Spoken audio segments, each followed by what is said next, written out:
My husband put down the divorce papers with a smile and said, "Accept my mistress, or we'll break up." I signed the papers without hesitation. My husband turned pale. "No, wait, you misunderstood? My name is Linda, and if you had asked me a week ago to describe my life, I would have used words like stable, comfortable, and maybe, if I were being honest, predictable. I'm 48 years old. I live in a colonial-style house in the suburbs of Chicago with a wraparound porch that I spent 3 summers repainting myself. I have 2 sons, a meticulously organized pantry, and a husband named Mark, whom I have been married to for 15 years. Or rather, I had a husband. It was a Tuesday evening. Tuesdays used to be taco nights, a tradition we started when Jason was a toddler, but lately, Tuesdays were just nights Mark worked late. Or said he worked late. I was standing at the kitchen island, scrubbing a stubborn coffee ring off the granite countertop. The house was quiet. The boys were upstairs, Jason doing homework, Tyler playing video games. The only sound was the hum of the refrigerator and the rhythmic swish of my sponge. Then, the front door opened.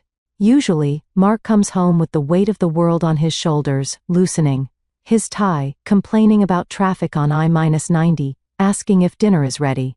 But this time, the energy was different. He walked in with a strut, a bounce in his step.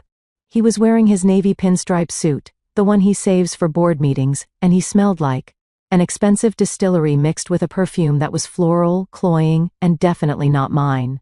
"Linda," he said. Not honey, not babe, just Linda. He didn't come over to kiss me. He walked straight to the kitchen table, pulled out a chair, and sat down. He placed a thick manila envelope on the table with a heavy, deliberate thud. It sounded like a judge's gavel. "Sit down," he said. It wasn't a request, it was a command. I wiped my hands on a dish towel, my heart starting to slow, heavy thumping in my chest. "Dinner is in the oven, Mark. It's pot roast. Your favorite." "Forget the pot roast."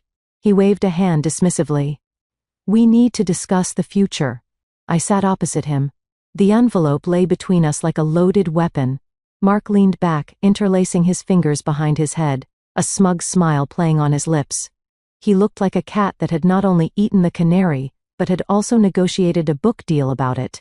"Here is the situation," he began, his voice smoothed and practiced, as if he were pitching a client. "I have met someone. Her name is Tiffany. She is 28. She works in marketing, and she makes me feel things I haven't felt in a decade. Passion, excitement, vitality." I felt the blood drain from my face, leaving my hands cold and numb. I stared at him, waiting for the punchline, waiting for him to say he was joking. But his eyes were dead serious. "I know what you're thinking," he continued, not letting me speak. "You're thinking this is the end. But it doesn't have to be. I'm a pragmatic man, Linda. I know you rely on me. You haven't worked in 15 years. You like this house. You like your garden. You like the fact that the boys go to private school." He leaned forward, his elbows resting on the table, invading my space. "So, I have drawn up a proposal, an ultimatum if you will. Inside that envelope are divorce papers. But they are just a formality, a threat to show you I'm serious. Here is the deal. I am going to be with Tiffany. I will spend my weekends at her apartment. I will be here during the week for the boys. We stay married legally. You keep the house, the credit cards, the status of being Mrs. Mark Reynolds. In exchange, you look the other way. You accept that I have a life outside of this domestic boredom." He paused, letting the words sink in. "Accept my mistress, Linda. Or we break up right now. And if we break up, you know you can't survive out there alone. You're nearly 50. The job market isn't exactly begging for former accountants who haven't touched a spreadsheet since the Bush administration." He smirked. That smirk. It was the expression of a man who held all the cards. He honestly believed I was trapped. He thought I was weak. He thought I was just a fixture in his house, like the lamp in the corner, or the rug in the hallway, useful, decorative, but ultimately silent. I looked at the envelope. Then I looked at him. "So," I said, my voice surprisingly steady, "my options are to share my husband with a woman half my age, or to be divorced." "Exactly," Mark said, checking his watch. "It's a generous offer. Most men would just leave you high and dry. I'm offering you security, I didn't scream. I didn't cry. I didn't throw the pot roast at him, although the thought crossed my mind. Instead, a strange clarity washed over me. It was like a fog lifting. I saw him not as the man I loved, but as a stranger. A cruel, arrogant stranger who had underestimated me for the last time. "Okay," I said softly. Mark's smile widened. "I knew you'd be reasonable. It's for the best, really. You get to keep your life, and I get to be happy." I reached into the junk drawer behind me and pulled out a black ballpoint pen. I clicked it. The sound was sharp in the quiet kitchen. I pulled the papers out of the envelope.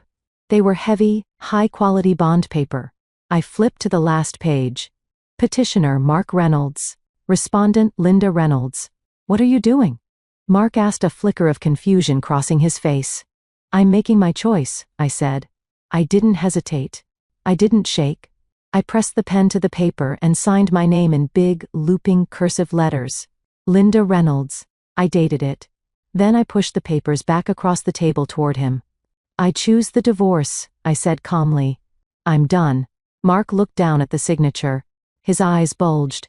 The smug smile vanished instantly, replaced by a look of pure, unadulterated panic. The blood drained from his face so fast he looked like he might faint. "No," he stammered, reaching for the papers as if he could erase the ink with his bare hands. "No, Linda, wait. You clearly misunderstood. I didn't mean. I was just trying to negotiate." "You weren't negotiating, Mark." I stood up, looking down at him. "You were bullying. And you just bullied the wrong woman. Before I tell you what happened next, how I kicked him out and exposed his secrets, I need to take you back. You need to understand how we got here. You need to understand the woman I used to be, so you can appreciate the woman I just became. And hey, if you are listening to this and you've ever had someone underestimate you, please do me a favor. Comment 'I hear you' down below. Let me know I'm not shouting into the void. It means the world to me. Now, let's go back 3 months to when the cracks first started to show. To understand why Mark was so shocked that I signed those papers, you have to understand the dynamic of our marriage. For 15 years, Mark has been the star, and I have been the audience. He has been the CEO, and I have been the support staff. He genuinely believed that he built our life single-handedly. But memories are funny things. They can be rewritten by ego. Let me take you back 15 years. I wasn't just a housewife then. I was a senior auditor at one of the most prestigious accounting firms in Chicago. I was 29, sharp, ambitious, and I was making nearly double what Mark was making as a junior sales rep. I drove a convertible. I had my own investment portfolio. I was on track to make partner before I turned 35. I met Mark at a networking event. He was charming, full of big ideas and charisma, but he was broke. He had a vision for a logistics consulting firm, but no capital and zero financial literacy. We fell in love hard and fast. He made me laugh. He made me feel like I could relax, like I didn't always have to be the tough girl in the boardroom. When we got married, he came to me with his business plan. "Linda," he said, his eyes shining with tears. "I can't do this without you. The banks won't loan me the money. But if we use your savings, if you help me run the books, we can build an empire. But I need you focused on the home front so I can hunt for clients. Please, trust me." It was a massive request. He was asking me to give up my career, my identity, and my financial independence to bet on his dream. And because I loved him, because I believed in us, I did it. I resigned. I cashed out my 401k to pay for the office lease. I used my inheritance for my parents, money that was supposed to be my safety net, to buy the servers and the software. For the first 5 years, I was the unseen engine of his success. I sat at our dining room table until 2 a.m., breastfeeding Jason with one arm and doing Mark's payroll with the other. I caught tax errors that would have bankrupted him. I negotiated with vendors to lower costs. I was his CFO, his HR department, and his janitor, all for a salary of $0. I remember one night specifically. Mark had just landed his first big contract. He came home with a bottle of champagne. We drank it out of coffee mugs because we hadn't run the dishwasher. "I couldn't have done this without you, Lynn," he whispered, kissing my forehead. "This is our victory. You're my partner in everything." I held on to those words. I cherished them. But as the company grew, Mark's memory faded. Once the money started really rolling in, he hired a real accounting firm. He hired a flashy HR director. He slowly pushed me out of the business operations. You shouldn't have to worry your pretty head about numbers anymore, he told me one day, taking the files out of my hands. Just enjoy the life I'm giving you. Go to the spa, take care of the boys. It sounded like kindness, but it was a demotion. The we became I. I bought this house. I paid for that vacation. My money. He conveniently forgot that his money grew from the seed of my sacrifice. He started treating me less like a partner, and more like an employee he couldn't fire. The shift became undeniable about 3 months ago. We were at an industry awards dinner. Mark was receiving the Entrepreneur of the Year award. I was sitting at the table, clapping until my hands hurt, beaming with pride. After the ceremony, I went to the bar to get a glass of water. Mark was there, surrounded by a group of younger, hungry-looking businessmen. They didn't see me approach. "Your wife is lovely, Mark," one of them said. Mark laughed, swirling his scotch. "Yeah, Linda's great. She keeps the house standing.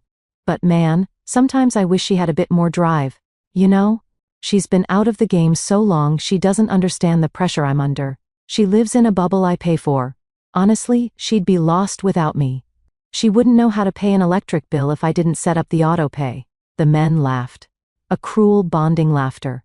I stood there, frozen. The ice in my glass rattled against the sides. I was the one who set up the auto pay. I was the one who managed the household budget so he could buy his fancy suits. I was the one who had audited Fortune 500 companies, while he was still struggling to figure out how to use Excel. I wanted to walk over there and dump my water on his head. I wanted to scream my credentials in his face, but I didn't. I swallowed the humiliation. I thought about Jason, who was struggling with algebra, and Tyler, who needed braces. I told myself it was just the alcohol talking. I told myself to be the good wife and not make a scene.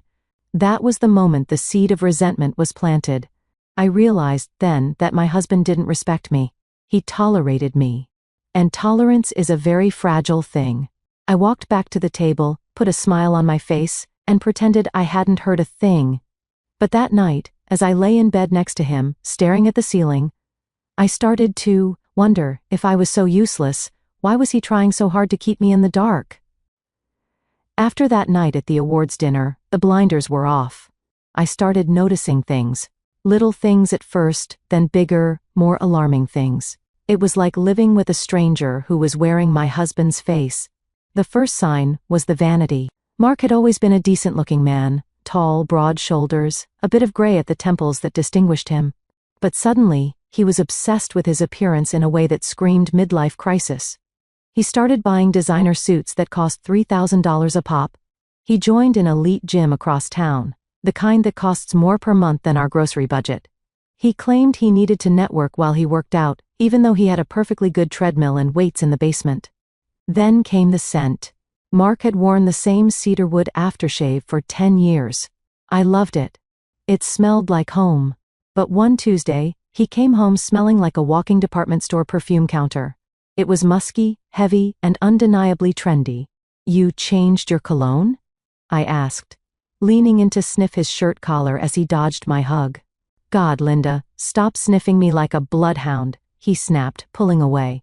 "It's savage. All the guys at the office are wearing it. Can't a man update his style without an inquisition?"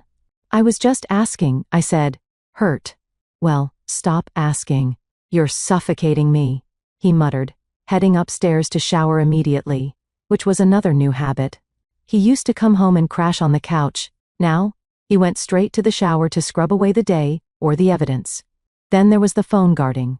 This was the classic cliché, but it was shocking to see it happen in real life. Mark used to be careless with his phone. He'd leave it on the kitchen island, face up, while he went to play catch with the boys. I knew his passcode, 1234. Simple. Now the phone was glued to his palm. If he went to the bathroom, the phone went with him. If he took out the trash, the phone was in his pocket. He installed a privacy screen protector so I couldn't see the notifications even if I was sitting right next to him.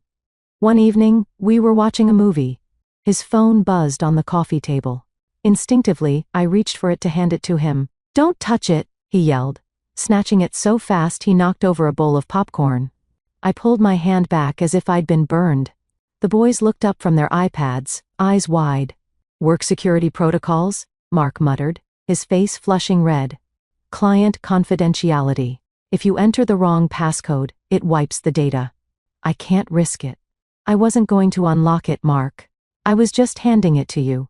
Just let me handle my own devices," he grumbled. But the moment that truly shattered my denial, the moment I knew this wasn't just a phase, happened 2 weeks ago.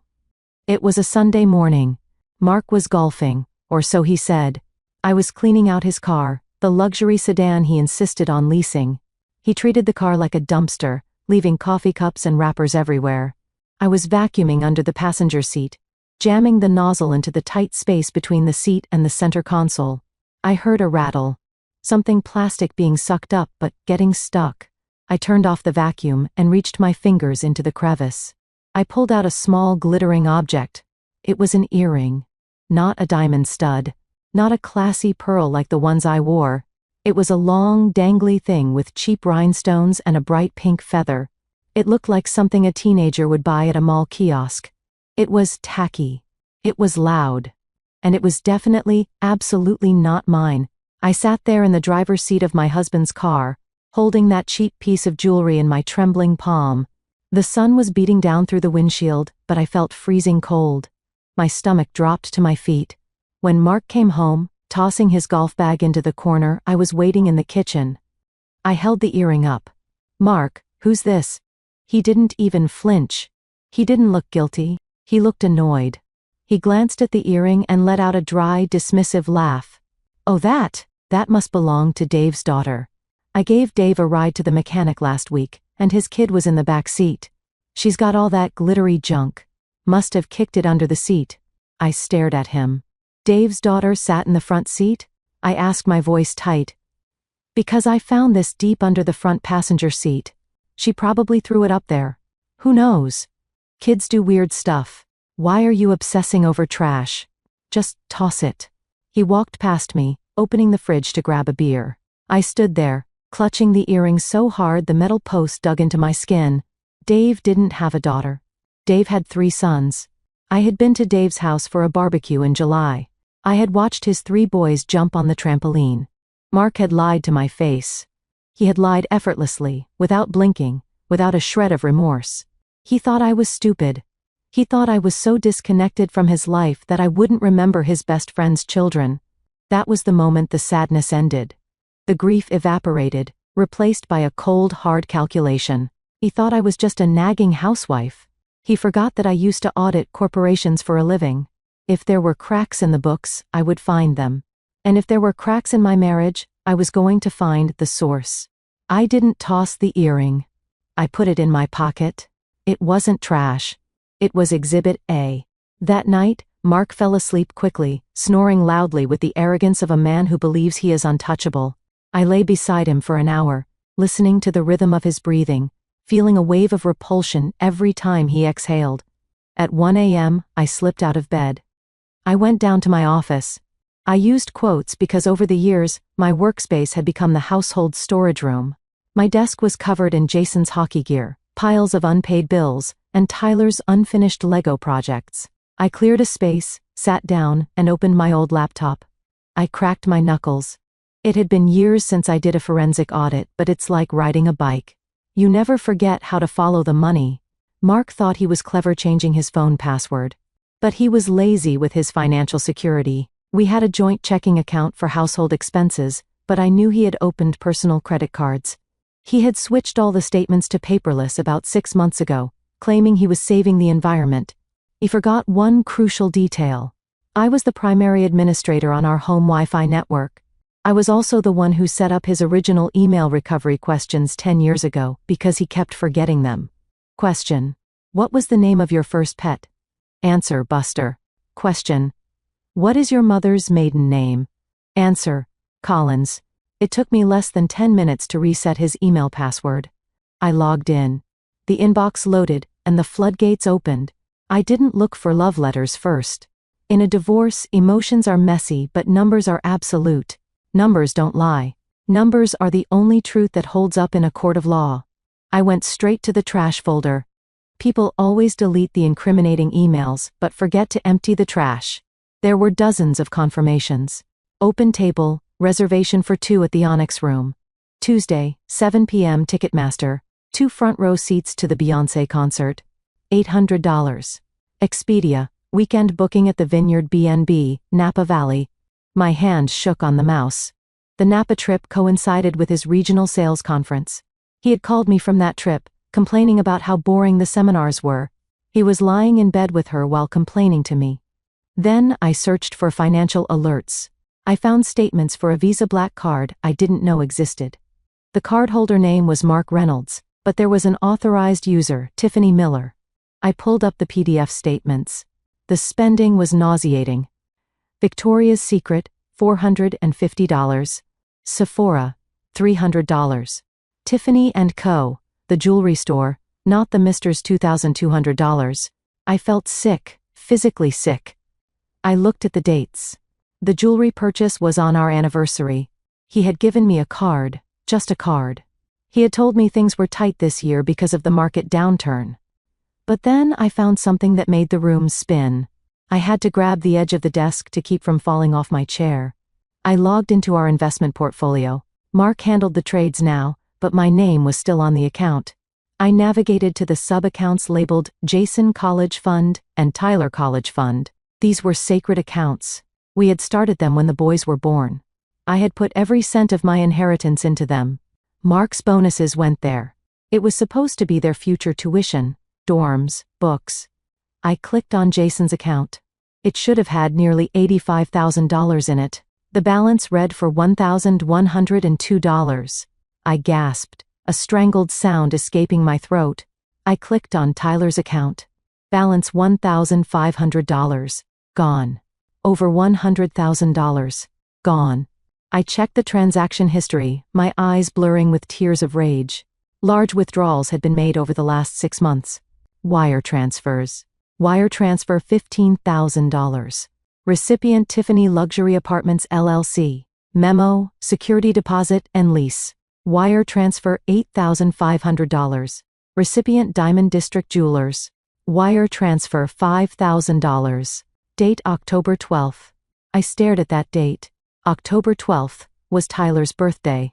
Mark had told Tyler, "Sorry buddy, Daddy's work is slow. We can't do the big Disney trip this year. Maybe next time." He had looked our 10-year-old son in the eyes, watched his face fall with disappointment and pleaded poverty. And on that exact same day, he had wired $5,000 to his mistress. The rage that filled me wasn't hot. It wasn't the fiery anger of a scorned woman. It was ice cold. It was the absolute zero of a mother whose cubs had been attacked. He hadn't just cheated on me. That I could survive. He had stolen from our children. He had looted their future to pay for a studio apartment for a 20-something girl who liked pink feathers. This was financial abuse. This was fraud. This was embezzlement of marital assets. I didn't close the laptop. I started downloading. I downloaded every statement, every receipt, every email.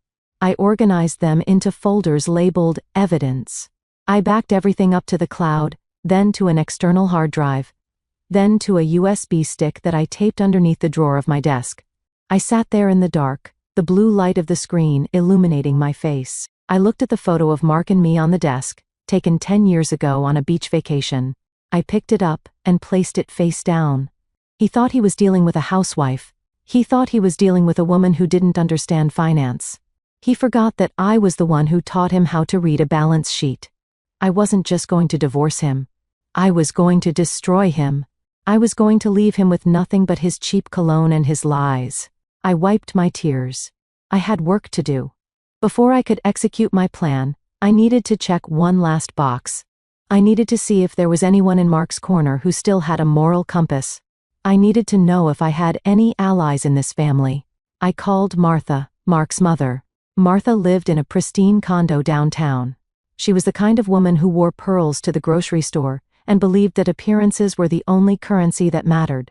We had always had a strained relationship. She thought I was too career-focused when I was working, and then too dowdy when I became a housewife. I could never win. But she was a grandmother. She loved Jason and Tyler. Surely, if she knew her son was robbing her grandsons blind, she would be outraged.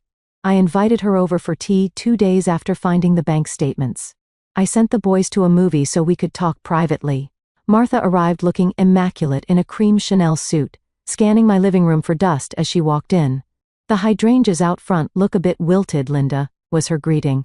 "You really need to water them more." "Hello to you too, Martha," I said, leading her to the kitchen. I poured her Earl Grey tea into the good china. I didn't beat around the bush. I was too tired for small talk. "Martha," I said, sitting down across from her, "I'm worried about Mark. He's been distant. He's not coming home some nights. And I found evidence he's seeing someone else." I watched her face closely. I expected shock. I expected her to gasp to reach for my hand. Instead, Martha took a slow sip of her tea, set the cup down with a delicate clink and looked at me with a pitying, almost bored expression. "Oh, Linda," she sighed, adjusting her pearl necklace. "Don't be so naive." I blinked. "Excuse me? Mark is a successful man," she said, as if explaining gravity to a toddler. "He is under immense pressure. He runs a company. He provides this lavish lifestyle for you. Men like him have needs. They need an outlet. Sometimes they wander. It's not personal. It's just biology." I stared at her, my mouth slightly open. "Not personal? Martha, he's sleeping with a woman half his age. He's having an affair." "Well," she sniffed, looking me up and down with critical eyes. "Look at yourself, dear. You've let yourself go a bit, haven't you? You're always in those sweatpants. You look tired. A man like Mark needs excitement. He needs to be admired. Maybe if you put a little more effort into keeping him happy, lost 10 pounds, dyed your hair, he wouldn't need to look elsewhere." My blood boiled. "Are you blaming me for his cheating?" "I'm just saying." She waved a manicured hand that marriage is about compromise. "You have a nice house. You don't have to work. You should be grateful. Don't blow up a good life over a little indiscretion. Just turn a blind eye. That's what women of our status do. We maintain the family dignity." I felt a cold knot tighten in my chest. She wasn't surprised. She probably already knew. "It's not just an indiscretion, Martha," I said, my voice dropping to a whisper. "He drained the boys' college funds. He stole Jason and Tyler's money. Over $100,000. He used it to pay for his mistress's apartment." For a split second, I saw a flicker of hesitation in her eyes. Her hand paused on her teacup. But then, the mask slammed back into place. "I'm sure he has a plan to put it back," she said stiffly. "Mark is good with money. You're probably misreading the statements. You always were too dramatic about numbers. Besides, Jason is smart. He can get a scholarship.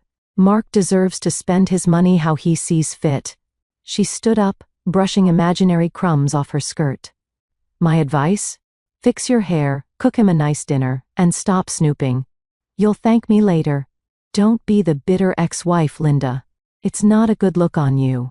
As she walked out of my house, her heels clicking on the hardwood, I realized the rot went deep. Mark wasn't an anomaly. He was a product of his upbringing. He had been raised to believe he was the center of the universe, and any woman in his orbit existed solely to serve him. Martha was an enabler. She was a co-conspirator in my misery. She would sacrifice her own grandson's future to protect her son's ego. I locked the door behind her and leaned against it, taking a deep breath. I was completely alone. My husband was a thief, my mother-in-law was an accomplice, and my marriage was a lie. But realizing I was alone was the most liberating feeling I'd had in years. I didn't have to consult anyone. I didn't have to compromise. I didn't have to be nice anymore. I walked back to my office and printed 2 copies of every single document I had found.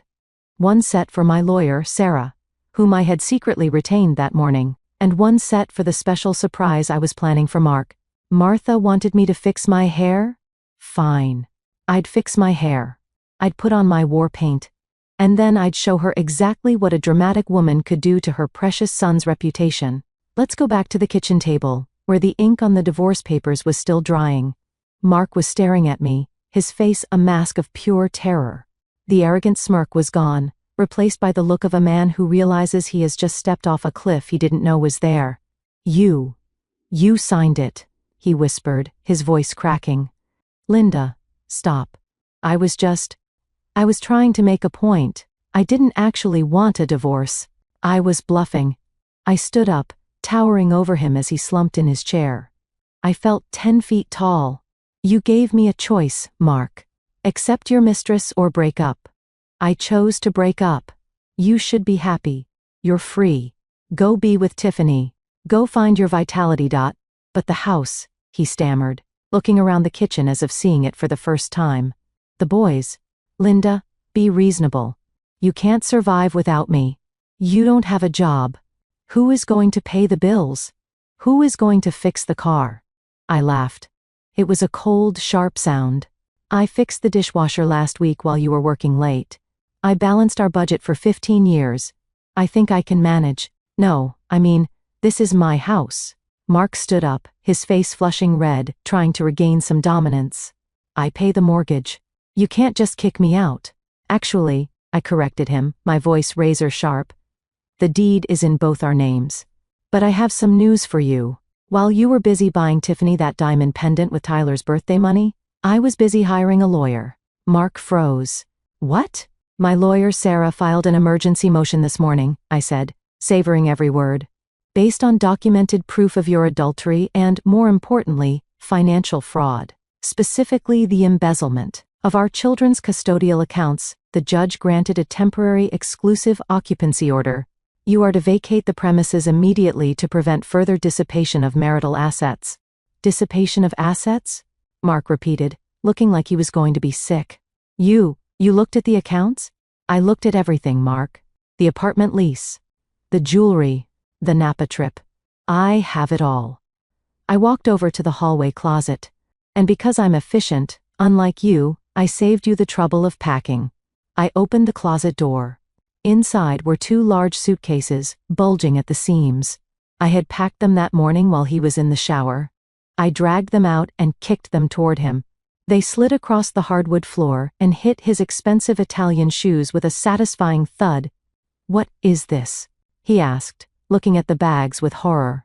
Your clothes, your shoes, your toiletries. And, of course, that new cologne you'll love so much, I said.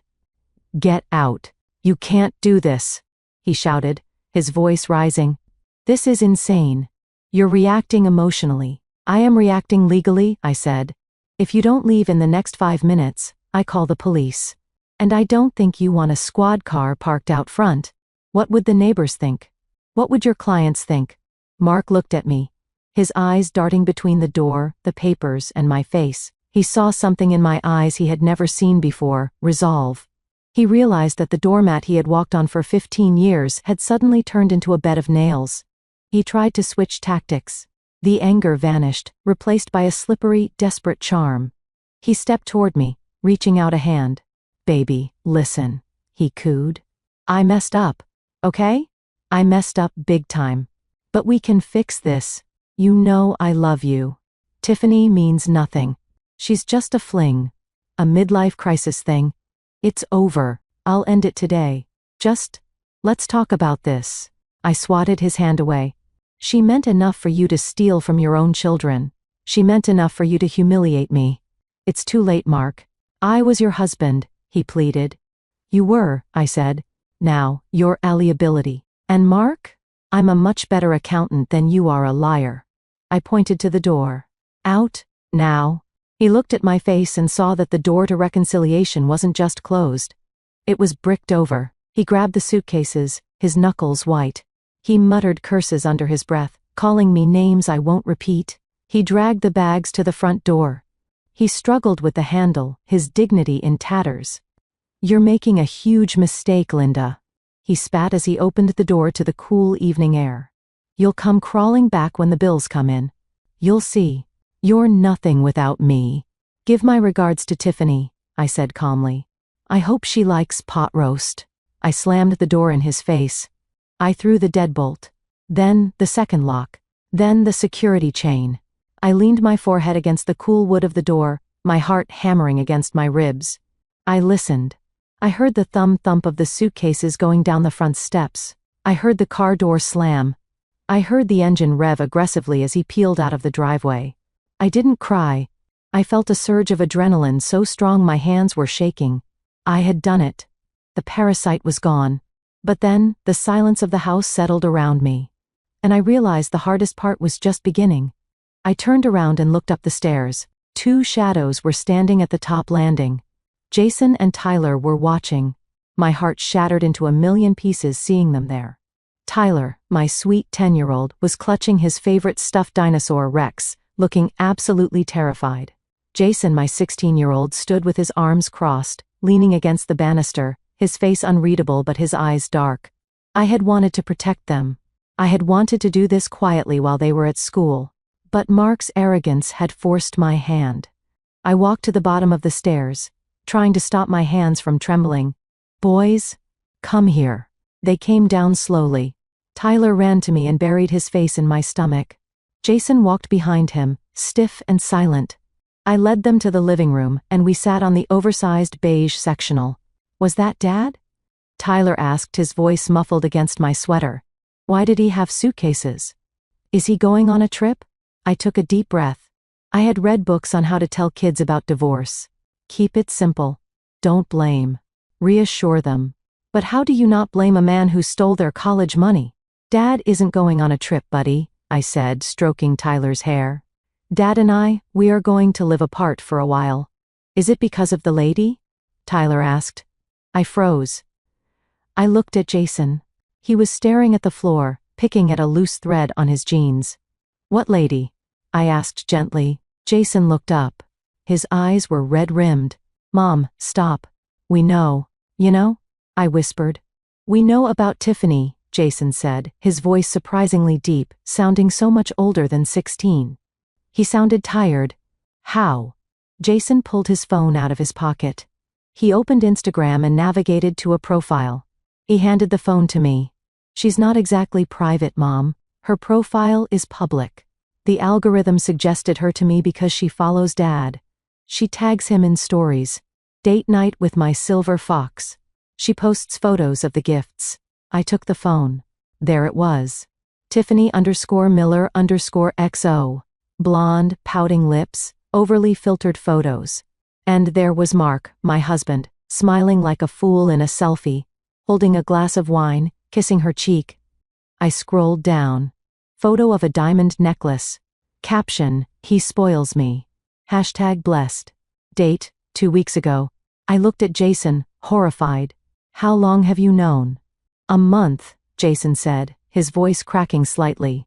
I saw a text pop up on his phone when we were driving to practice. It said, "Can't wait to see you, baby." It wasn't your number. I searched the number. Then I found her Insta. "Why didn't you tell me?" I asked.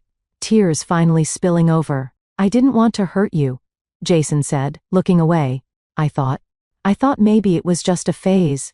I thought he would stop. I didn't want to ruin everything. I pulled Jason into a fierce hug, dragging Tyler into the pile. "Oh, honey. You shouldn't have had to carry that secret. That wasn't your job. You are a kid. You are supposed to worry about geometry and baseball, not your father's girlfriend." Tyler looked up, tears streaming down his face. "Is Dad leaving us because we were bad?" "No," I said fiercely, grabbing his shoulders. "No, Tyler. Listen to me.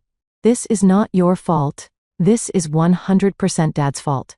He made bad choices. Did he steal my birthday money?" Tyler asked. His voice was so small, it nearly broke me in half. I froze again. I hadn't told them that part. I hadn't wanted them to know that part. "I heard you yelling," Tyler whispered. "When I was on the stairs, you said he bought a pendant with my birthday money." I looked at my 2 sons. I couldn't lie to them. Mark had lied to them enough for both of us. "Yes, sweetie," I said, my voice shaking with suppressed rage. "He did. He took money from your savings accounts. But listen to me closely. I promise you, I swear on my life, I am going to get every single cent back. I will work day and night. I will fight him in court. You will go to college. You will have what you need. Mom is going to fix this." Tyler buried his face in my chest and started to sob. "I hate him. I hate him." Jason looked at the window where Mark's car had driven away. His jaw was set tight, a muscle jumping in his cheek. He tried to text me just now, Jason said quietly. What did he say? He said you were having a mental breakdown. He said you were hysterical and that we should pack a bag and come with him to the apartment. And what do you think? I asked, holding my breath. Jason looked me in the eye. I texted him back. I said, don't bother. I saw the pictures, Dad. You're a loser. I let out a breath I didn't know I was holding. My son wasn't confused. He was angry. And he was on my side. Okay, I said, wiping my face. Okay. We are going to be okay. But right now, I don't want to cook. And I definitely don't want pot roast. Pizza? Tyler asked, sniffing. 3 large pizzas, I declared. Extra pepperoni. And breadsticks. And soda on a school night. We sat on the living room floor that night, eating out of the boxes, watching Marvel movies. It was a small act of rebellion. A reclaiming of our space.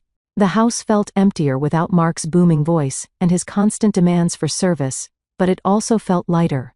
The toxicity was gone. I looked at my boys, their mouths covered in tomato sauce, and I made a silent vow. Mark thought he could strip us of our assets and our dignity. He thought he could walk away to his fantasy life without consequences. He was wrong. I had the house. I had the kids. And I had the evidence. Phase 1 was complete, eviction. Phase 2 was about to begin, the reality check. Mark was about to find out that living with a high-maintenance mistress in a studio apartment wasn't quite the dream he imagined. A week passed. A week of silence from the divorce courts, but plenty of noise from the gossip mill. I wish I could say I was a fly on the wall in Tiffany's apartment, but I didn't need to be. We live in a connected world, and word travels fast in the suburbs. Plus Mark, in his infinite stupidity and arrogance, hadn't removed me from the shared family Uber Eats account yet. I watched the decline of his paradise through digital receipts. It was almost poetic. For the first 2 days, he tried to maintain the illusion. Tuesday, the sushi bar. Order total $120.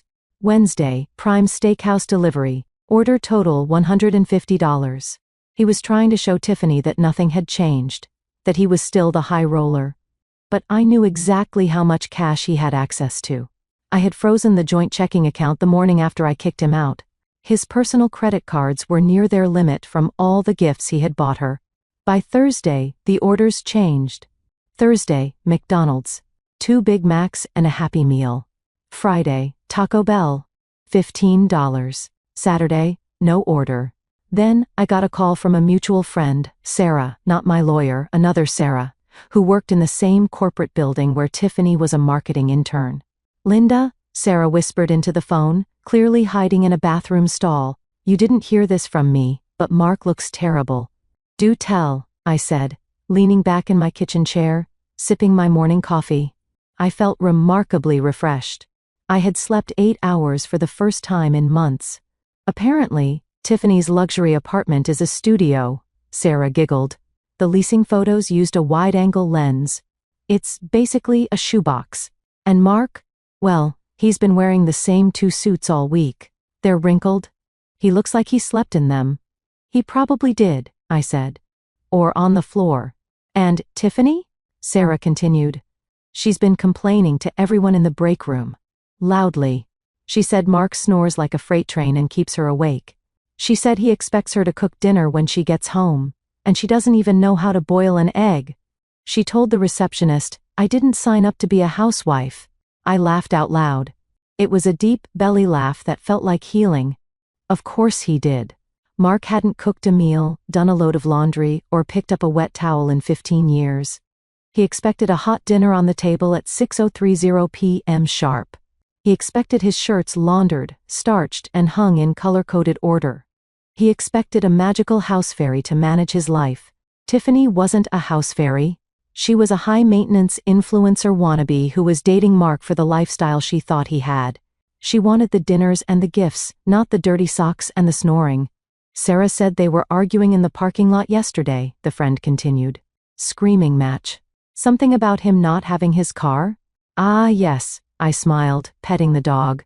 The lease on the Mercedes is in my name. My credit score was always better than his. I reported it as unauthorized use to the leasing company on Wednesday. They probably repossessed it while he was at work. You are ruthless, Sarah said, sounding impressed and a little scared. I'm just getting started, I replied. That evening, my phone rang. It was Mark. I let it go to voicemail. He called again. And again. Finally, I picked up, putting it on speaker so Jason could hear at his request. What do you want, Mark? Linda, please. His voice sounded ragged. He sounded exhausted. The smooth, arrogant tone from a week ago was gone. I can't live like this. The apartment is the size of a closet. The AC is broken, and it's 80 degrees in here. And the car, did you really have the car towed? Seriously? It's my car, Mark. Read the lease agreement. I can't have unauthorized drivers operating my vehicle. Liability issues? You understand. I have to take the bus to work, he whined. Do you know how humiliating that is? I'm a vice president. I can't show up on the bus. Former VP. If you don't get your sales numbers up, I reminded him cheerfully. How's Tiffany? Is she enjoying the public transit lifestyle? She's stressed, he muttered. She says the apartment is too small for 2 people. She needs her space. Look, can I just come by to get some more clothes? Maybe grab a decent meal? The boys miss me, right? I looked at Jason. He shook his head vigorously and made a gagging motion, slicing his finger across his throat. The boys are fine, I said. In fact, we're great. And no, you can't come by. You wanted a new life, Mark. You wanted the younger woman and the excitement. Now you have it. Enjoy the bus. Enjoy the studio apartment. Enjoy the vitality. Linda, I'm starving, he whispered, and for a second he sounded like a pathetic child. She doesn't cook. She ordered pizza 3 nights in a row. My heartburn is killing me. Welcome to equality, I said. Better learn how to use a microwave. Or maybe Tiffany can cook you some of that passion you were talking about. I hung up. Mark was beginning to realize that the grass wasn't greener on the other side. It was just artificial turf painted over a septic tank. But he hadn't hit rock bottom yet. Not even close. Because while he was worrying about his laundry and his commute, I was preparing the real blow. I had a meeting scheduled with my lawyer the next morning. Mark was about to find out that breaking up wasn't just about sleeping in different beds. It was about dividing the spoils of war, and then, there was a new rumor starting to circulate. A rumor that Tiffany had started. Something about a baby. Mark was desperate. Tiffany was greedy. And things were about to get very, very messy. The morning of our first legal mediation meeting, the sky was a bruised purple, threatening a storm that never quite broke. It felt appropriate. I sat in the conference room of Sarah's law firm, a sleek, glass-walled office that smelled of lemon polish and billable hours. Sarah, my lawyer, was a shark in a silk blouse. She had reviewed the files I downloaded, the evidence folder, and her only comment had been a low, impressed whistle. He's dead in the water, Linda, she had said. But expect him to thrash. Narcissists don't go down quietly. Mark arrived 10 minutes late. He walked in with a lawyer who looked like he advertised on the back of a bus bench.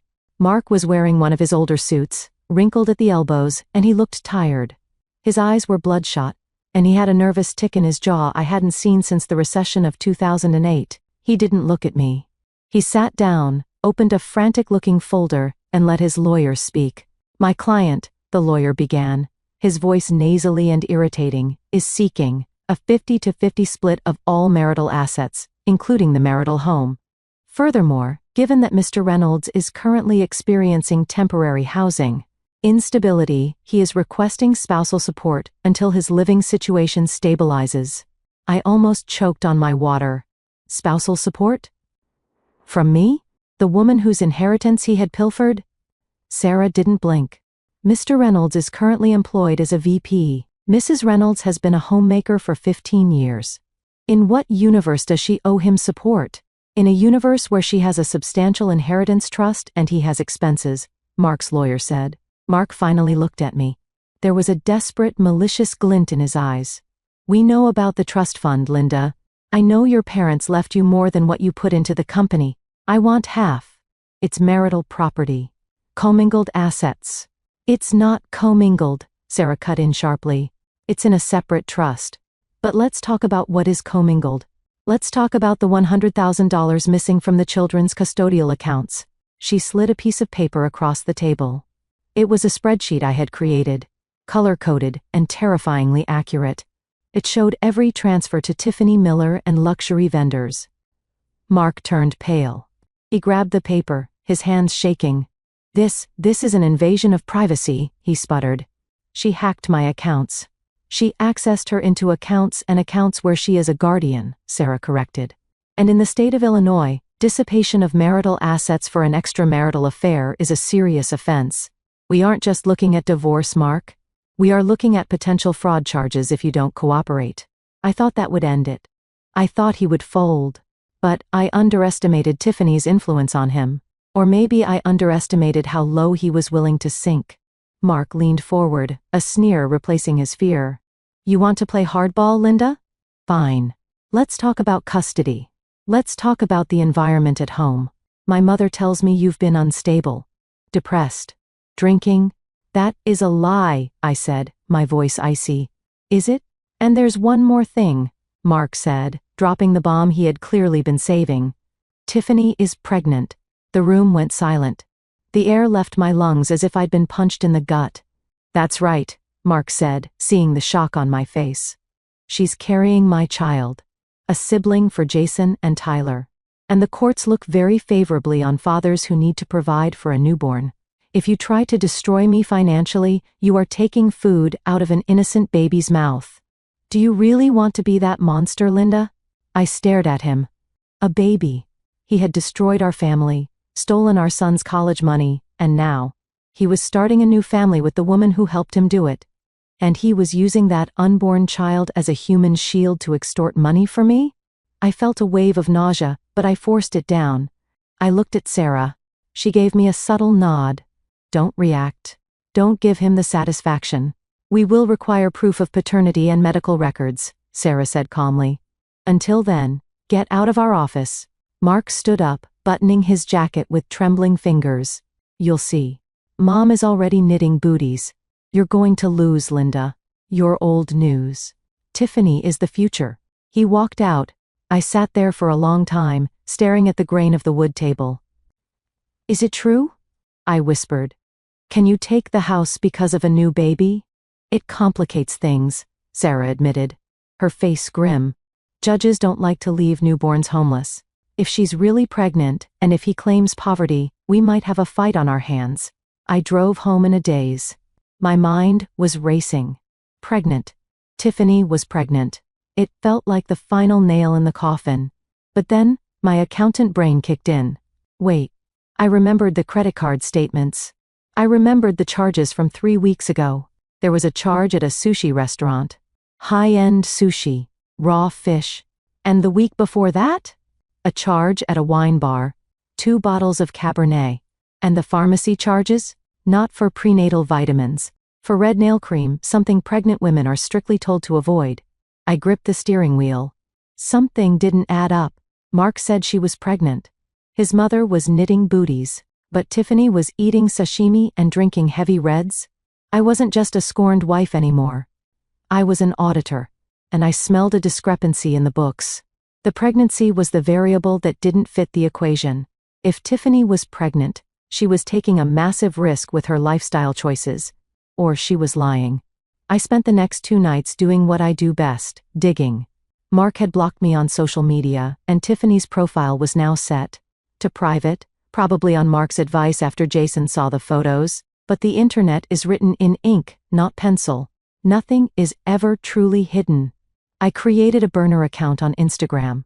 I used a stock photo of a landscape and named it Chicago Foodie 99. Then, I started searching. I didn't search for Tiffany Miller directly. I searched for her friends. I remembered a photo Jason had shown me earlier, a group shot of Tiffany with 2 other girls at a brunch. One of them was tagged. Jessica_Styles_Chicago. I went to Jessica's profile. It was public. And there, in her stories from 24 hours ago, was a video. It was a boomerang of clinking glasses. Caption: Girls' Night Out. At Tiffany_M killing the tequila shots. I paused the video and zoomed in. There was Tiffany, in a tight black dress, throwing back a shot of tequila with salt and lime. Pregnant women don't do tequila shots. So, the pregnancy was a lie. A leverage play. A way to guilt me into a settlement and get Mark's mother on board. It was despicable, but it was also a tactical error. Because now I knew they were perjuring themselves. But I kept digging. Why would she lie? Was it just for Mark's money? But Mark didn't have money anymore. I had frozen it. She had to know he was broke. Why stick around? Unless Mark wasn't her only iron in the fire. I went back to Google. I searched Tiffany Miller Chicago Marketing. I found her LinkedIn. It was polished, impressive. But then I saw a recommendation from a year ago.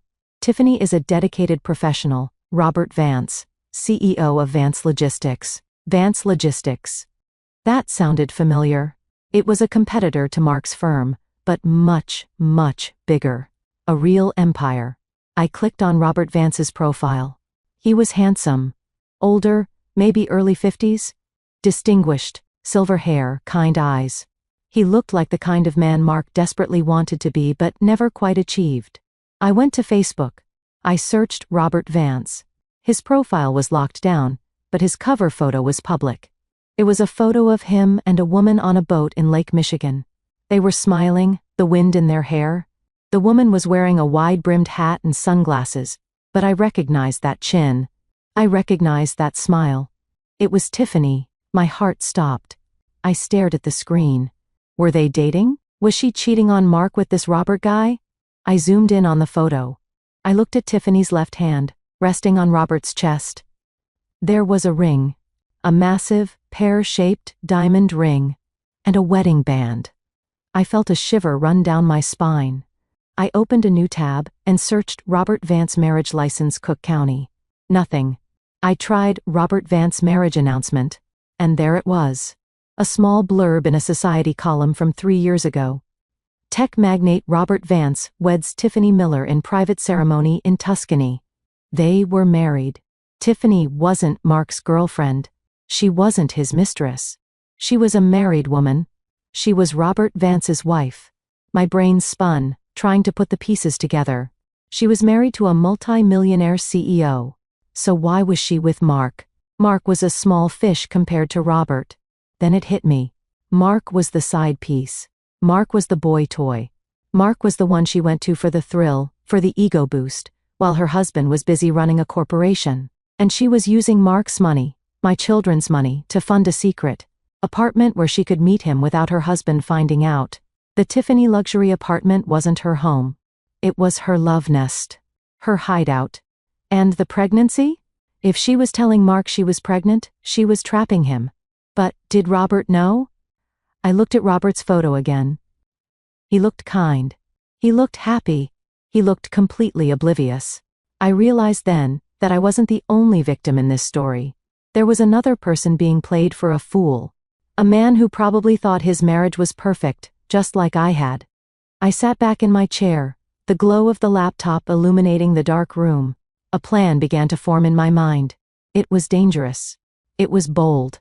And it was going to require me to step out of my comfort zone and blow this entire charade sky high. I needed to meet Robert Vance. I tracked Robert down the old-fashioned way. I called his executive assistant at Vance Logistics and claimed I was a forensic accountant, conducting a routine audit on a vendor partner, which wasn't entirely a lie, in spirit. I asked for 15 minutes of his time to discuss a sensitive discrepancy involving a mutual associate. He agreed to meet me at a coffee shop near his office in the Loop. Neutral ground. When I walked in, I recognized him immediately. He looked even better in person than in the photos. He had a presence, calm, authoritative, but with weary eyes. He stood up when he saw me, buttoning his suit jacket. "A gentleman, Mrs. Reynolds?" he asked, extending a hand. "I'm Robert Vance. My assistant said this was urgent." "It is," I said, shaking his hand. "Please, sit down. And call me Linda." We ordered coffees. I waited until the waitress left before I pulled out my manila envelope. I was getting very good at carrying these envelopes. "Mr. Vance." "Robert," I started my voice study. "I don't know how to say this gently, so I'm just going to say it. I believe our spouses are knowing each other very well. Robert blinked. He took a sip of his black coffee, his expression unchanging. I'm sorry, I don't follow. My husband, Mark Reynolds. He left me 2 weeks ago for a woman named Tiffany Miller. A woman he claims to be his girlfriend. A woman he claims is pregnant with his child. Robert set his cap down. The ceramic clinked loudly against the saucer. My wife's name is Tiffany Vance. Her maiden name was Miller. Yes, I said. And I believe she is living a double life. I slid the photos across the table. The screenshots from Instagram before she went private. The receipts for the apartment. The photos Jason had taken. Robert picked them up. His hands were large in study, but as he flipped through the images, Mark and Tiffany kissing. Mark and Tiffany at the apartment. Mark buying her jewelry. His face went gray. It was the color of old ash. He stared at a photo of Tiffany wearing the pendant Mark had bought with Tyler's birthday money. She told me her grandmother gave her this, Robert whispered. His voice was hollow. She said it was a family heirloom. My husband bought it 3 weeks ago, I said gently. With money stolen from my son's college fund. Robert closed his eyes. He took a deep, shuddering breath. I travel, he said quietly. I travel 3 weeks out of the month. Asia, Europe. She said she was lonely. She said she needed a studio space for her art projects. I pay the rent on a studio in the city. This isn't an art studio, Robert, I said. It's where she meets Mark. He looked at me, etching deep lines around his mouth. She's pregnant. That's what Mark says. He's using it to blackmail me in our divorce. Robert let out a short, bitter laugh.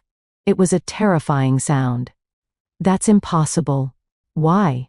Because Robert leaned in, his eyes hard as flint. I had a vasectomy 5 years ago. Before I met her, she knows that. If she's pregnant, it's not mine. But honestly, I don't think she's pregnant at all. I think she's playing a game. She's drinking tequila, I added.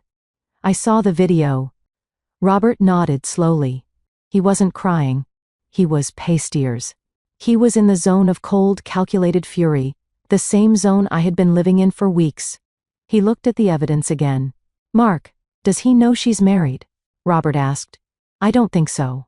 He thinks she's a successful marketing executive who is madly in love with him. He thinks he's her savior. Savior, Robert scoffed. She spends $20,000 a month on my credit cards. She drives a Porsche I paid for. If she leaves me for him, she leaves with nothing. We have a pre-nuptial agreement. An ironclad one. Infidelity voids her spousal support. He looked up at me. Why are you telling me this, Linda? You could have just used this in your divorce court. Because, I said, Mark is destroying my family. He's humiliated my sons. And Tiffany is helping him do it. I want justice. But I can't take down Tiffany alone. She's your wife. Not for long, Robert said. He reached into his jacket pocket and pulled out a business card. He handed it to me. Then he looked me in the eye. Mark works for Logistics Prime, correct? Yes. They have their annual company picnic this Saturday. At the lakeside grounds. I nodded. Mark begged me to go. He needs to play the happy family role to get a promotion. He thinks if he gets promoted, he can pay me off. Robert smiled. It wasn't a nice smile. It was a predator's smile. Linda, he said. I think you should go to that picnic. I think you should wear your best dress. And I think you should tell Mark that you're willing to discuss a settlement. And what will you do? I'm a major shareholder in Logistics Prime, Robert revealed. I know the CEO personally. I think it's time I paid a visit to the company picnic. I have some business to discuss with my wife. We sat there for another hour, plotting. Two betrayed spouses, sipping lukewarm coffee, designing the destruction of the people who hurt us. It wasn't just revenge. It was a tactical operation. When we shook hands outside the coffee shop, I felt a surge of power. I wasn't alone anymore. I had a tank. And we were rolling into battle on Saturday. The next day, Mark called me. I let it ring 3 times before picking up. I needed to sound broken. I needed to sound defeated. Hello? I answered, keeping my voice small and wavering. Linda, Mark said. He sounded brisk, businesslike. I'm glad you picked up. Look, about the mediation, things got heated. Maybe we can find a middle ground. I don't know, Mark. I sighed. The pregnancy? It's a lot to process. If you're really having a baby, I am. He lied smoothly. And that's why I need this promotion, Linda. The VP senior role opens up next month. If I get it, my salary doubles. That means more alimony for you. More money for the boys. Everyone wins. What do you want me to do? The company picnic is this Saturday, he said. The CEO, Mr. Henderson, is big on family values. He expects to see us there. Together. Happy. If you come, if you play the part of the supportive wife just one last time, I'll sign over the house. I'll agree to your terms on the custody. I just need this promotion to afford the new baby. He was dangling the house like a carrot. He thought I was desperate enough to bite. You promise? I asked. You'll give me the house? In writing? I'll have my lawyer draft it Monday morning, he promised. Just come to the picnic. Wear that blue dress I like. Smile. Hold my hand. Can you do that? Okay, I whispered. I'll do it. For the boys. Good girl, he said. The condescension dripped from the phone. I knew you'd see reason. I'll pick you up at 11. No? I said quickly. I'll drive myself. I have some errands to run beforehand. I'll meet you there. Fine. Just don't be late. And Linda? Look presentable. No sweatpants. I hung up and stared at the phone. Good girl, he had called me. Like a dog. Like a trained pet. Saturday morning arrived with a blazing sun. I didn't wear the blue dress Mark liked. That dress was for the submissive wife, the woman who faded into the background. Instead, I went to my closet and pulled out a dress I had bought 3 years ago but never wore because Mark said it was too aggressive. It was a tailored crimson red sheath dress. It fit like armor. I paired it with my highest heels. I spent an hour on my hair, blow-drying it into sleek sharp waves. I applied red lipstick, a shade called Victory. When I walked downstairs, Jason whistled. Whoa, Mom, he said, looking up from his video game. You look dangerous. That's the point, I said, adjusting my earrings. Boys, you're staying at Grandma's today. Not Martha, my mother, who lived an hour away. I don't want you to see this. See what? Tyler asked. Justice, I said. I drove to the picnic grounds with the windows down, letting the wind mess up my hair just a little. I wanted to look like I was arriving from a life that was vibrant and full, not a woman who had been crying in a pillow. My phone buzzed. A text from Robert. Message, ETA 12:30. The cavalry is coming. Stay strong. I parked the car. I could smell the charcoal of the barbecue grills and hear the murmur of corporate conversation. I took a deep breath. This was it. Mark wanted a show. I was going to give him a show. But it wasn't going to be a romantic comedy. It was going to be a tragedy, and he was the main character. I walked toward the entrance tent. I saw Mark standing near the coolers, holding a beer, laughing with his boss. He looked confident. He looked happy. He had no idea that in less than an hour, his entire world was going to burn to the ground. The Logistics Prime annual picnic was held at a sprawling lakeside park. It was the kind of event that screamed corporate forced fun. There were red and white checkered tablecloths, a bouncy castle for the kids that looked dangerously under, inflated, and a DJ playing Celebration by Kool and the Gang in a volume that made conversation impossible. I scanned the crowd. It was a sea of polo shirts and khakis. Mark was standing near the very important person tent, chatting with Mr. Henderson, the CEO. When Mark saw me, his eyes widened. He excused himself and rushed over, grabbing my elbow a little too tightly. You're here, he hissed, looking me up and down. And you're wearing red? You said look presentable. I smiled, pulling my arm away. I thought red was festive. It stands out, he grumbled. You're supposed to blend in. Whatever. Just smile. Mr. Henderson is watching. We walked over to the CEO. Mr. Henderson was a jovial man with a white mustache and a firm handshake. Linda. Good to see you, he boomed. Mark was just telling me about the new expansion plans. This man is a machine. You must be very proud. Oh, I'm amazed by him every day, I said, my voice dripping with sweet poison that only I could taste. Mark is certainly full of surprises. That he is. Henderson laughed. We're thinking of moving him up to senior VP. He needs stability at home for that though. Big responsibility. Glad to see you two are solid. Heard some rumors about, well, rough patches. Mark stiffened. Just rumors, sir. Linda and I are better than ever. Right, honey? He put his arm around my waist, his fingers digging into my side. It took every ounce of my willpower not to stomp on his foot. Marriage is a journey, I said diplomatically. As we mingled, I spotted her. Tiffany was there. The audacity of it took my breath away. She wasn't standing with Mark, obviously. She was near the intern group, wearing a white sundress and a floppy hat, holding a glass of sangria. She looked young, pretty, and completely out of place. She caught Mark's eye and gave a little wave. Mark turned slightly pale and looked away quickly. Why was she here? Had she insisted on coming to watch her man get promoted? Or had Mark invited her too, arrogant enough to think he could juggle his wife and his mistress in the same park? Then I saw Martha. My mother-in-law was sitting at a picnic table under a tree, holding court with some other elderly relatives. She saw me in my red dress and frown, pursing her lips. I walked over. Hello, Martha. Linda, she sniffed. That dress is a bit much for a barbecue, isn't it? You look like a stop sign. I wanted to make sure Mark could find me, I said. Is Tiffany enjoying the party? Martha dropped her fork. Hush. Keep your voice down. Why is she here? Mark invited her. I lied. He wants his new family to see his success. He's a fool, Martha muttered, looking anxious. But at least you're here. You're doing the right thing, Linda. Standing by him. For the baby. Oh, yes, I said. The baby? The humidity was rising. The smell of burnt hot dogs filled the air.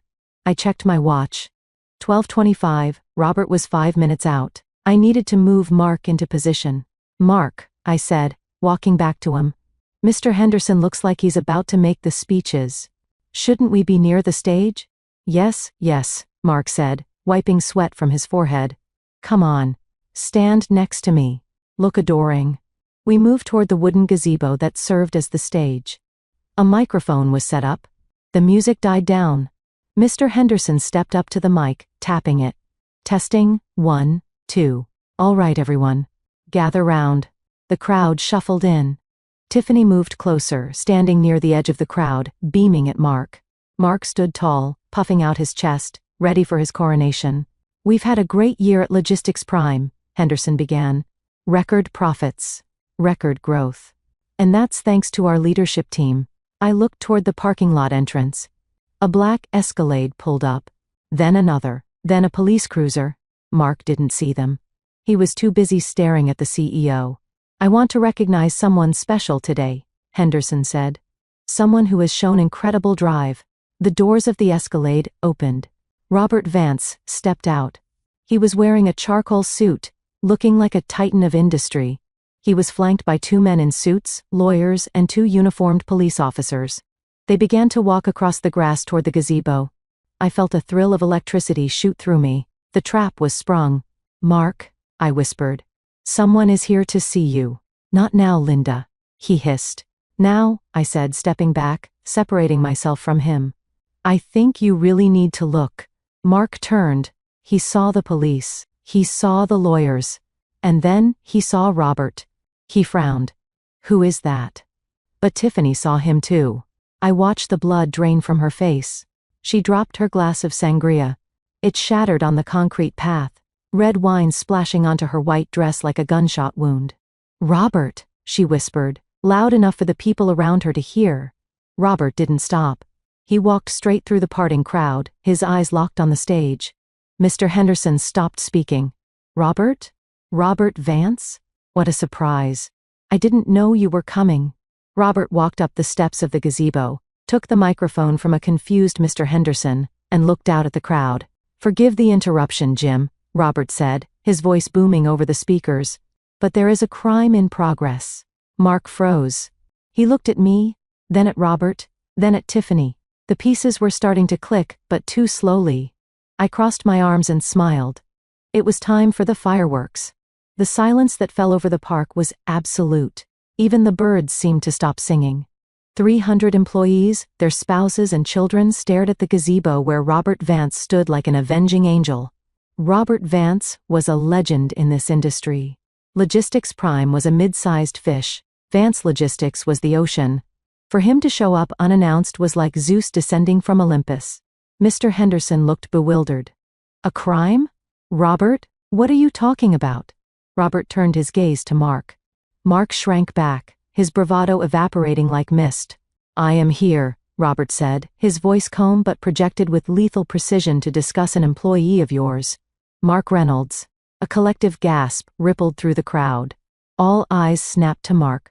He looked like a deer in headlights, sweating profusely in his cheap suit. Me? Mark squeaked. I don't know you. No, Robert said. But, you know my wife. Robert pointed a finger into the crowd. Tiffany Vance. Stand up, please. Tiffany was trying to hide behind a large potted plant near the DJ booth.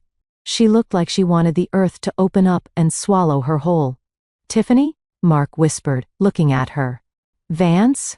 Tiffany Miller is my wife, Robert announced. We have been married for 3 years. And for the last 6 months, she has been financing a secret life with Mr. Reynolds using my credit cards and my company assets. The murmurs turned into a roar. People were whispering, pointing. I saw Martha clutching her chest, her face turning a sickly shade of gray. But that's not all, Robert continued. In the process of investigating my wife's infidelity, I uncovered something that concerns your company, Jim. Robert motioned to one of the lawyers, who stepped up and handed a thick file to Mr. Henderson. Mr. Reynolds hasn't just been stealing from his own family, Robert said, looking directly at me for a split second, a nod of acknowledgement. He has been approving fraudulent invoices. He has been funneling Logistics Prime money into a shell company called TM Consulting, Tiffany Miller Consulting, to pay for their vacations, to pay for her apartment. Mr. Henderson opened the file. His face went from confused to furious in 3 seconds. He looked at the invoices. He looked at Mark. Mark Henderson roared. Is this true? Did you sign off on these vendor payments? It was a misunderstanding, Mark stammered, holding his hands up. I can explain. It was an investment. A marketing consultation. Marketing? Robert scoffed into the mic. My wife is an unemployed art history major. She doesn't know the first thing about logistics marketing. Then, Robert delivered the coup de grace. The moment we had planned for the pregnancy lie. And finally, Robert said, looking at Mark with pure pity, I hear there is a rumor of a baby. A miracle child that Mr. Reynolds is expecting with my wife. Mark straightened up slightly. Yes. She's pregnant. That's why we need understanding. Robert shook his head slowly. He reached into his pocket and pulled out a folded piece of paper. He held it up. This is a medical record, Robert said. From my urologist. Dated 5 years ago. I had a vasectomy. A successful one. And Tiffany, well, she has an IUD. We discussed it with her doctor last year. He paused for effect. There is no baby, Mark. She played you. Just like you played your wife. The crowd erupted. Laughter. Shock. Cheers. Mark turned to Tiffany. You lied. But the booties. The nursery. Tiffany was sobbing now, mascara running down her face. I needed the money, Mark. You said you were rich. You said you'd leave your old wife and we'd be rich. I'm broke. Mark screamed at her. I stole from my kids for you. And I said, stepping forward, my voice cutting through the chaos even without a microphone, and the old wife who caught you. I walked up to Mark. He looked at me, his eyes pleading. He looked small. He looked pathetic. Linda, he whispered. Help me. Please. I stood there in my red dress, the sun hitting my face, feeling the heat of 300 pairs of eyes on me. This was the moment. The moment I had dreamed of every time I looked at my son's empty bank accounts. I didn't whisper. I projected. Help you? I asked, my voice ringing out clear and strong. You want me to help you? Like, I helped you build this career? Like I helped you hide your incompetence for 15 years? Like I helped you raise the sons you stole from? I reached into my purse and pulled out my own file. The forensic accounting of our family finances. I slapped it against his chest. He fumbled to catch it. I am done helping you, Mark. I am here to witness the consequences of your actions. I turned to Mr. Henderson. Jim, inside that file are the transfer records from our personal accounts showing how he moved the stolen money. It matches the dates of your phantom vendor invoices. He was double dipping. Stealing from you to pay her, and stealing from us to pay her. Mr. Henderson turned purple. You're fired, Mark. Effective immediately. And you, he pointed that the police officers get him out of here before I press charges right now. Wait! Mark screamed as the officers moved in. I can fix this. Linda. Tell them. We can work this out. The police grabbed his arms. He struggled, his suit jacket tearing at the shoulder. Tiffany, Mark yelled. Do something. Tiffany was busy trying to run away. But Robert's security team blocked her path. Robert stood over her, looking cold and distant. You'll be hearing from my lawyers, Tiffany, Robert said. The prenup is triggered. You get nothing. And the Porsche? It's being towed as we speak. Robert, baby, please, she wailed, grabbing his sleeve. He brushed her off like dust. The scene was chaotic. The music had stopped. People were filming with their phones. Mark was being dragged toward the parking lot in handcuffs for the disturbance and potential fraud. Tiffany was weeping on the grass. Martha had fainted into a plate of potato salad. It was glorious. It was a symphony of destruction. And in the middle of it all, I felt a profound sense of peace. I picked up a glass of champagne from a passing waiter's tray. I raised it to Robert, who nodded solemnly from the stage. At this exact moment, as Mark was being shoved into the back of a squad car and Tiffany was realizing her gold-digging days were over, the entire park fell silent, watching the fall of the arrogant king. If you are listening to this and feeling that sweet sense of justice, please do me a huge favor. Hit that like button and comment the number 1 down below. Let me know that you are standing with me, that you believe liars should get what they deserve. Your support is the fuel that keeps me going. Comment 1 if you're on Team Linda. Now, let me tell you what happened when the dust finally settled. The picnic ended abruptly after that. It's hard to eat hamburgers after watching your VP get arrested and his mistress get disowned by her tycoon husband. I watched from the parking lot as the police car drove away with Mark in the back seat. He was pressing his face against the glass, looking back at me. I didn't wave. I just adjusted my sunglasses. Robert walked over to me.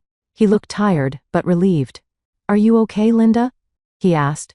I'm better than okay, Robert, I said. I feel light. My lawyers will be in touch with Mr. Henderson, Robert said. We're going to make sure the company doesn't press criminal charges if Mark agrees to immediate restitution. I don't want a long trial. I just want him ruined. He doesn't have the money for restitution, I pointed out. No. Robert smiled grimly. But he has a 401k, and he has stock options. We'll garnish everything. He'll be lucky if he can afford a bus ticket out of town. I looked over at Tiffany. She was sitting on the curb barefoot. She had broken a heel, trying to call someone. Probably her parents. Robert had already canceled her phone plan. I could see her staring at the screen in frustration as the calls failed. What about her? I asked. I'm filing for an annulment based on fraud, Robert said. She lied about her identity, her background, everything. She's going back to Kansas, or wherever she crawled out of. She's not my problem anymore. I got into my car, Mark's leased Mercedes, which I had reclaimed. I drove home in silence, but my mind was loud with victory. When I got home, the house was quiet. The boys were still at my mom's. I walked into the kitchen, the same kitchen where Mark had slammed the divorce papers down just 2 weeks ago. It felt different now.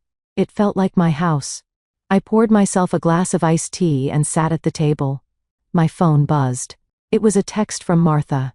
Message. How could you? You humiliated him. You ruined the family name. I am in the hospital with palpitations. I typed back slowly. Reply.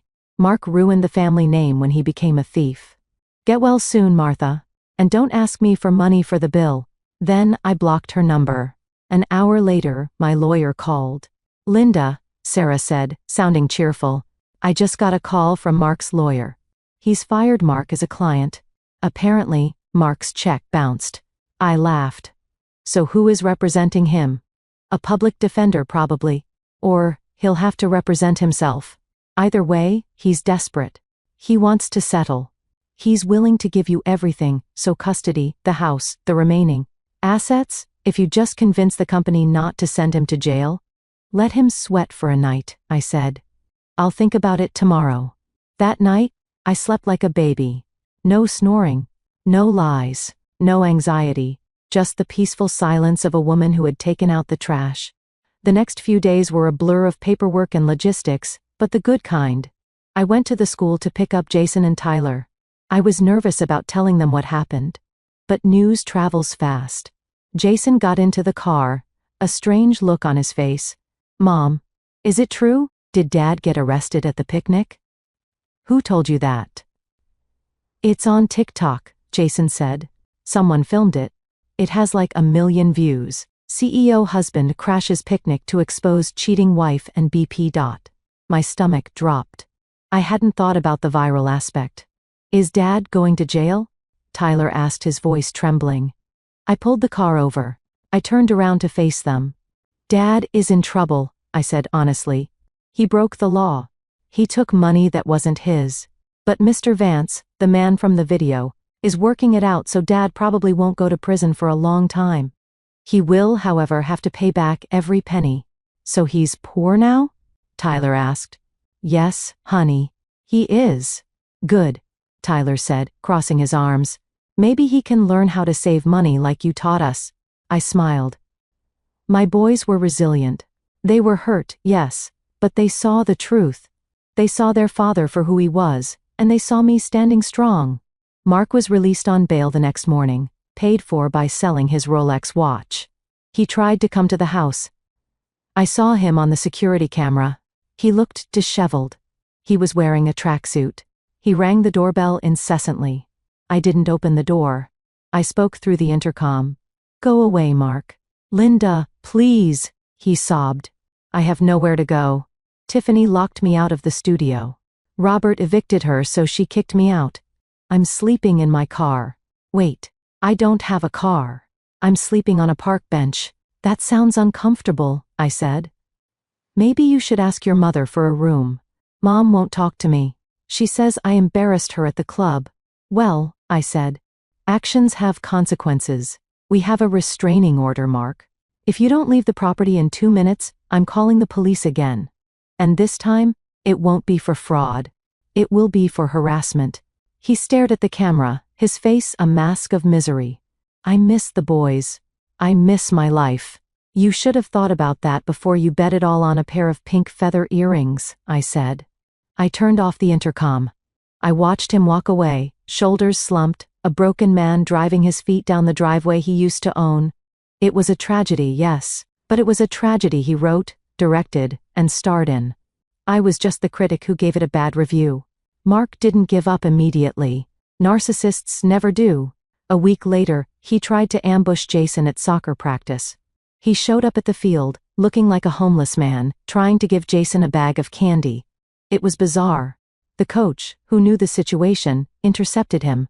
You need to leave, Mr. Reynolds, the coach said. I just want to see my son, Mark shouted. Jason walked over to the fence. He didn't open the gate. He looked at his father through the chain links.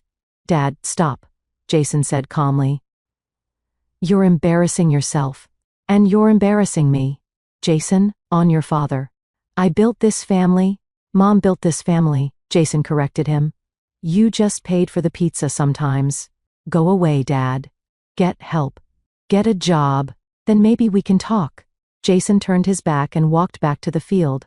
Mark stood there, gripping the fence, crying. It was the final rejection. The one that mattered most. He had lost his wife, his job, his money, and now, the respect of his firstborn. That was the breaking point. Mark stopped fighting. He called Sarah the next day. He agreed to sign everything. He agreed to the full repayment plan. He agreed to supervise visitation only, which the boys declined for now. He agreed to let me keep the house, the retirement accounts, and full custody. He just wanted it to be over. Signing the final papers was anticlimactic. We didn't do it in a courtroom. We did it in a notary's office. Mark looked 10 years older. He signed page after page without reading them. I'm sorry, Linda, he said quietly when it was done. I really am. I looked at him. I searched my heart for anger, but I found only indifference. I know you are, I said. But sorry doesn't refill the college funds. Only checks do. I'm working at a warehouse, he muttered. Amazon.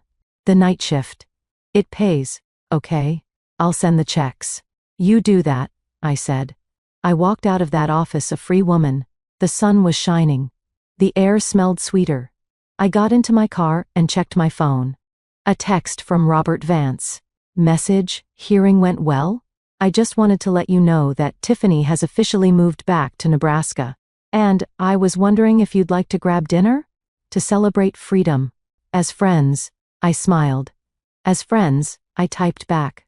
For now, 6 months have passed since the picnic. Life looks very different now. The house is peaceful. We repainted the kitchen, no more reminders of Mark.